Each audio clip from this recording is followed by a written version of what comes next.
মমতা বন্দ্যোপাধ্যায় রীতিমতো সুর চড়িয়েছে গত সোমবার থেকে যখন আদালতের রায় সামনে আসে এতগুলো ছেলে মেয়েদের ভবিষ্যৎ হঠাৎ করে তিনি ভাবতে শুরু করে দিয়েছেন। অর্থাৎ রাজ্যের মানুষের সঙ্গে যে ছেলে খেলাটা হয়েছে 2016 আগের থেকে, সেই সময় দাঁড়িয়ে কিন্তু তিনি একেবারে চুপ ছিলেন, তিনি যুক্তি দেখাচ্ছেন, তিনি কিছু জানেন না।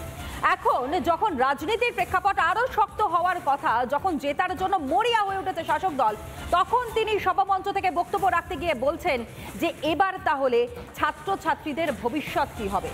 যারা দীর্ঘদিন ধরে টিচারি করেছেন, যারা দীর্ঘদিন ধরে শিক্ষকতা করেছেন, সেই সকল ছাত্রছাত্রীদের পড়িয়েছেন, তাহলে এবার তাদের কি হবে? ছাত্রছাত্রীরা তারা কোথায় যাবে?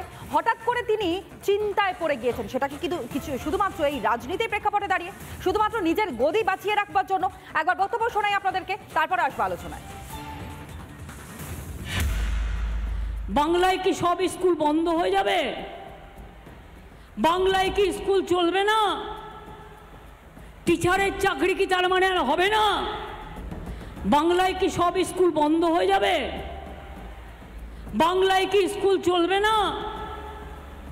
টিচারের চাকরি কি তার মানে আর হবে না?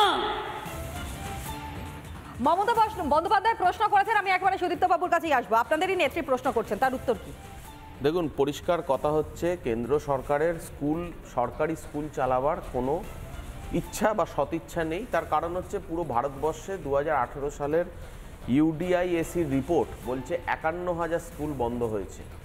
তো সেই জায়গায় দাঁড়িয়ে কেন্দ্র রাজ্য সরকারকে তার টাকা দিচ্ছে না, যেটা তার প্রাপ্য টাকা, যেটা ফেডারেল স্ট্রাকচারের মধ্যে পায়, যার কারণে কোনো রাজ্য সরকারও খোলা হস্তে কোনো রকম ডেভেলপমেন্টের কাজ করতে পারছে না, কিছু কিছু জায়গায় বাধাপ্রাপ্ত হচ্ছে। তো সেই জায়গায় দাঁড়িয়ে কেন্দ্র সরকারের এটা ভাবাই যেতে পারে, কেন্দ্র সরকার যেরমভাবে একটা সৈনিক স্কুলকে অ্যাফিলিয়েশন দিয়ে দিচ্ছে বা যৌথ কম্বাইন করে দিচ্ছে আরএসএসের সাথে, সেরমভাবে পুরো শিক্ষা ব্যবস্থাটাকেই ভেঙে দিতে চাইছে নিজের মতো করে।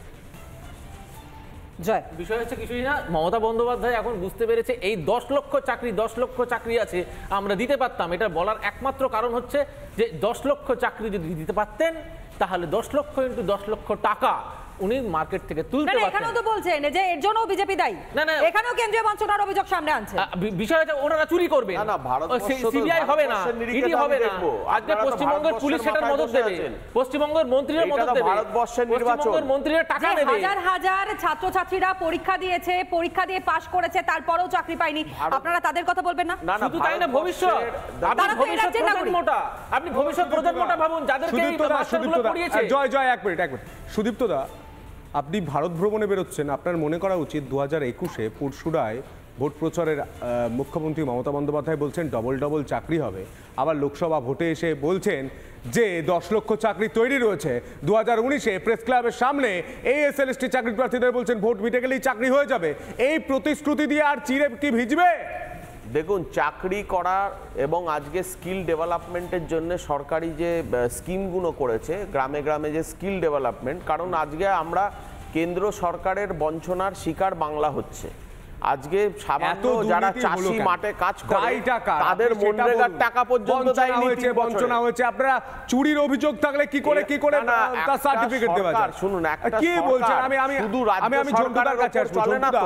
ঝন্টুদা, আমার মনে হয় সহযোগিতা এবং আমার মনে হয় সুদীপ্তদা 5টা না 4টে উদাহরণ দিয়েছিল না।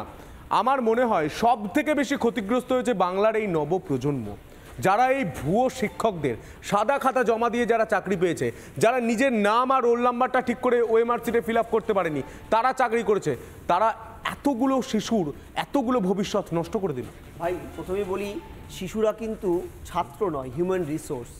বন্যা, খরা হলে, ভূমিকম্প হলে যে ক্ষতি হয় আমরা সাম এক্সটেন্ট মেজার করতে পারি।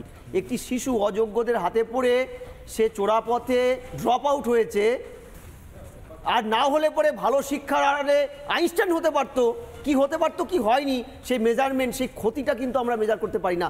অর্থাৎ যেটা সুদীপ্তবাবুরা বলছেন 5টা পয়েন্ট, আমি বলছি সবার উপরে 6 নম্বর যে 1 নম্বর পয়েন্ট, যে এই অযোগ্যদের হাত ধরে আমাদের প্রজন্ম, তোমার কথা অনুযায়ী, বা ছাত্রছাত্রীদের যে ক্ষতিটা হলো, সেই ক্ষতির মেজারমেন্ট মানব সভ্যতা কোনোদিন করে উঠতে পারবে না। যা কি প্রোডাক্ট, কি কয়েকটা প্রজন্ম তুমি খেয়াল করে দেখবে এই সরকার ক্ষমতায় আসার পরে আমাদের 13টা বছরে 13টা গ্র্যাজুয়েট ব্যাচ বেরিয়েছে, 13টা বিএড ব্যাচ বেরিয়েছে, 13টা MA বেরিয়েছে, আর অনন্ত প্রতীক্ষা তারপরেও আমরা বলছি এগিয়ে বাংলা, তারপরেও বলছি যেখানে মাননীয় সুপ্রিম কোর্ট পরিষ্কার একটা পয়েন্টে বলছে, in other words state has resolved to extend taxpayers' money to accrue sanction to an employment secured dishonestly. অর্থাৎ আমার তোমার ট্যাক্সের টাকায় হাইকোর্ট সুপ্রিম কোর্টের নির্দেশে যে হাইকোর্ট ডিসিশন দিয়েছে তাতে পরিষ্কার বলছে ট্যাক্সের টাকায় সরকার এই ডিসঅনেস্টি করে যারা চাকরি পেয়েছে তাদের বাঁচানোর চেষ্টা করছে, পরিষ্কার 266-68 পয়েন্টে। তারপরেও বলছে, তারপরেও নির্লজ্জ সরকার বলছে এই রাজ্যটা কোথায় যাচ্ছে, এই রাজ্যটা কোথায় যাচ্ছে একবার বুকে হাত দিয়ে ভাবুন, একবার আয়নার সামনে দাঁড়িয়ে ভাবুন। যারা রাজনীতি করেছেন, কোটি কোটি টাকা কামিয়েছেন, কেউ সৌদিতে বাড়ি কিনেছেন, কেউ দীঘায় ফ্ল্যাট করেছেন, কেউ হোটেল করেছেন, তারা ভাবুন তো আমাদের বাংলাটাকে কতটা পিছিয়ে দিয়েছেন। সুদীপ্তদা, উত্তর রয়েছে আপনার কাছে। দেখুন, পরিষ্কার কথা হচ্ছে, যারা ধরুন একটা অযোগ্য ব্যক্তি যারা চাকরি পেয়েছে এবং যারা কিভাবে চাকরি পেয়েছে, কোনো ডিপার্টমেন্টাল সুবিধা নিয়েছে বা কোনো ডিপার্টমেন্ট এই সুবিধা পাইয়ে দিয়েছে, তাদের সবারই কিন্তু উপযুক্ত শাস্তি হওয়া উচিত। কারণ আপনাকে পরিষ্কার কথা বলছি, তাদের সবারই শাস্তি হওয়া উচিত, এই বিষয়ে কোনো দ্বিমত নেই।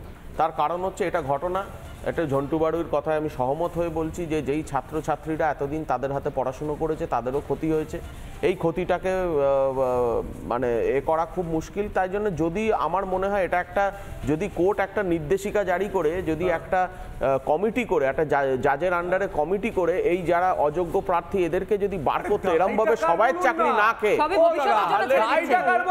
অনেক বেশি ফেয়ার এই